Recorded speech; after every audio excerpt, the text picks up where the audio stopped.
Alvin Ailey's journey from abandoned child to renowned choreographer. Born on January 5, 1931 in Rogers, Texas, Alvin Ailey never knew his father. How could he, when his father abandoned him barely 6 months after his birth? Perhaps the man knew he wouldn't be able to provide for Ailey, or he was scared of the big responsibility of raising a child. Either way, he disappeared from their lives, leaving Ailey's mother, Lula Elizabeth Ailey, a teenager at the time of his birth, to fend for both herself and the newborn son. So for Ailey, his mother was all he knew, as he found himself raised in the violent, racial segregated South, with Jim Crow laws that found many African Americans like him lynched. It got so bad that when Ailey was just 5 years old, Lula was raped in front of him by a group of white men. This incident instilled in the little boy a fear of white people, a feeling that would haunt him for a very long time. Not to mention, the effects of the Great Depression had eaten so deep that he and his mother had to move from town to town, living from hand to mouth, from picking cotton in cotton fields to doing domestic chores in the homes of whites. When Ailey was 12, he and his mother moved to Los Angeles, where she eventually found work as an aircraft factory worker. The demand for such workers during World War II helped lift the chain of both mother and son. Still, such a life alongside his mother felt stifling for the young Ailey. He sought release and a place where he could escape reality, so he often snuck out to a nearby Baptist church where he and his mother sometimes attended.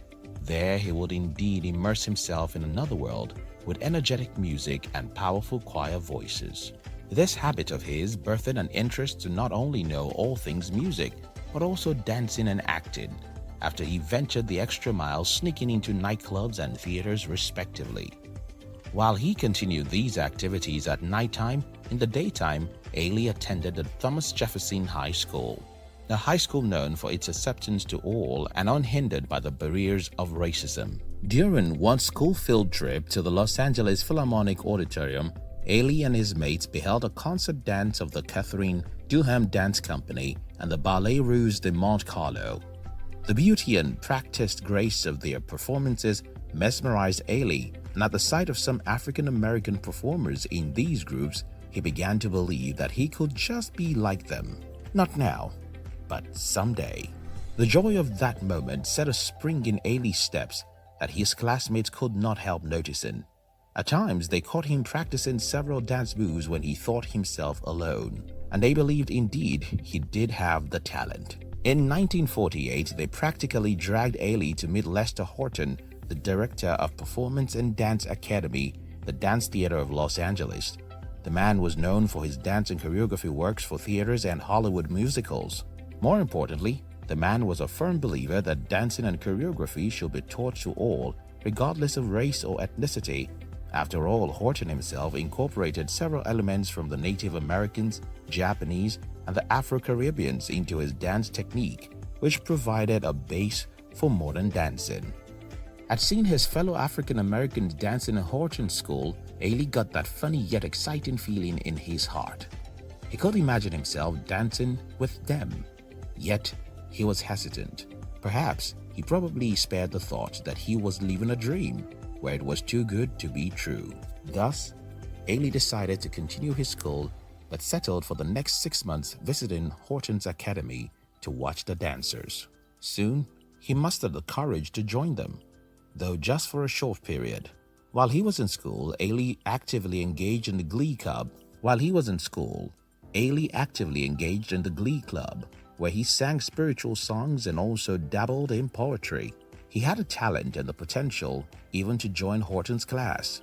But self-doubt eroded Ailey's confidence, so he fell back to his plan B.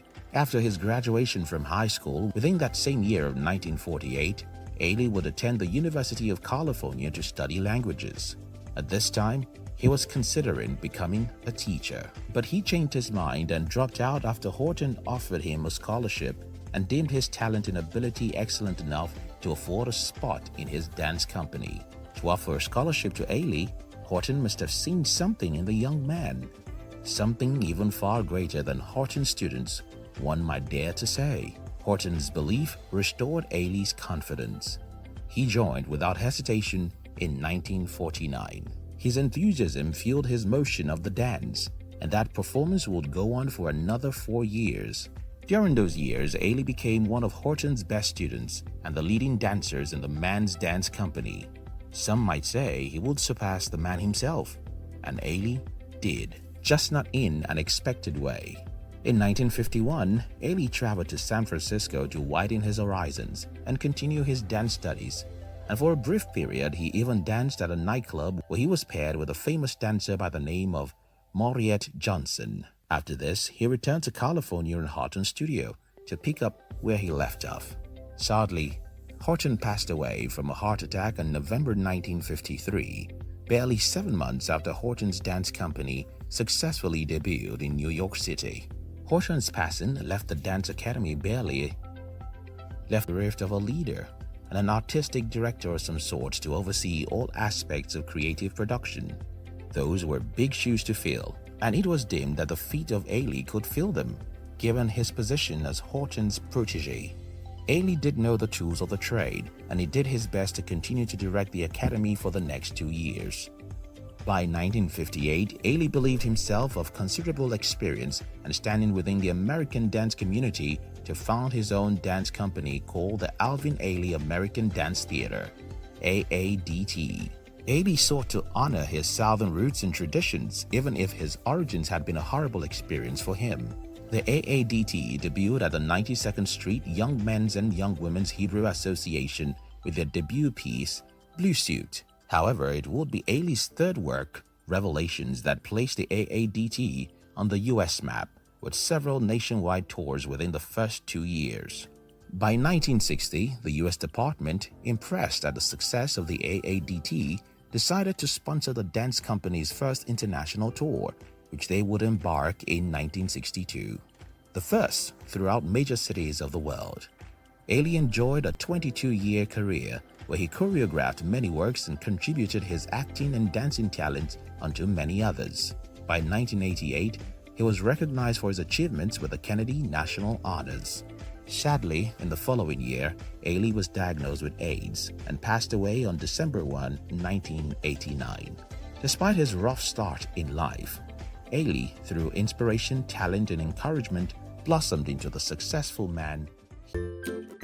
Thank you very much for watching our videos. We'd like to give you another interesting video for you to enjoy next. But before then, our team will be very happy if you can like this video and share it with your friends on social media. If you're new here, don't forget to subscribe so you won't miss other interesting videos like this. Look at your screen now to see 2 other interesting videos we handpicked for you to enjoy next. We love you.